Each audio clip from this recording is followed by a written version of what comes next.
ಭಾರತೀಯ ಷೇರುಪೇಟೆಯು ಇತ್ತೀಚಿನ ದಿನಗಳಲ್ಲಿ ಭಾರಿ ಏರಿಳಿತ ಕಾಣ್ತಾ ಇರೋದನ್ನ ನೀವೆಲ್ಲ ನೋಡಿರ್ತೀರಿ. ದೇಶದ 4 ದೊಡ್ಡ ಬ್ರೋಕರೇಜ್ ಸಂಸ್ಥೆಗಳಂತಹ ಗ್ರೋ, ಝೆರೋದಾ, ಏಂಜಲ್ ಒನ್ ಮತ್ತು ಅಪ್ಸ್ಟಾಕ್ಸ್ ಒಟ್ಟಾಗಿ ಜುಲೈ ತಿಂಗಳಿನಲ್ಲಿ ಬರೋಬ್ಬರಿ 6 ಲಕ್ಷ ಗ್ರಾಹಕರನ್ನ ಕಳೆದುಕೊಂಡಿವೆ. ಈ ಮೂಲಕ ಬ್ರೋಕರೇಜ್ ಸಂಸ್ಥೆಗಳಿಂದ ಷೇರುಪೇಟೆ ಟ್ರೇಡರ್ಸ್ ಹಿಂದೆ ಸರಿತಾ ಇದ್ದು ಮಾರುಕಟ್ಟೆ ಸಹವಾಸ ಸಾಕಪ್ಪ ಸಾಕು ಅಂತಿದ್ದಾರೆ.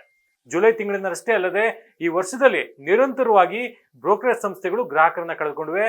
2025ರ ಮೊದಲಾರ್ಧದಲ್ಲಿ ಒಟ್ಟಾರೆ ಮಾರುಕಟ್ಟೆ ಲೀಡಿಂಗ್ ಸಂಸ್ಥೆಗಳು 20 ಲಕ್ಷ ಸಕ್ರಿಯ ಹೂಡಿಕೆದಾರರನ್ನ ಕಳೆದುಕೊಂಡಿವೆ.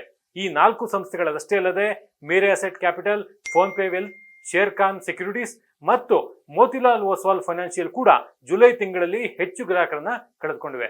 ಆದ್ರೆ ಇಲ್ಲಿ ಕುತೂಹಲಕರ ಅಂಶ ಏನಂದ್ರೆ, ಕೆಲವು ಬ್ರೋಕರೇಜ್ ಸಂಸ್ಥೆಗಳಲ್ಲಿ ಡಿಮ್ಯಾಟ್ ಅಕೌಂಟ್ ಪಡೆಯುವಂತಹ ಗ್ರಾಹಕರ ಸಂಖ್ಯೆ ಹೆಚ್ಚಾಗ್ತಾ ಇದೆ. SBI ಸೆಕ್ಯೂರಿಟೀಸ್ ಜುಲೈ ತಿಂಗಳಲ್ಲಿ 33,800 ಸಕ್ರಿಯ ಗ್ರಾಹಕರನ್ನ ಸೇರಿಸಿದೆ.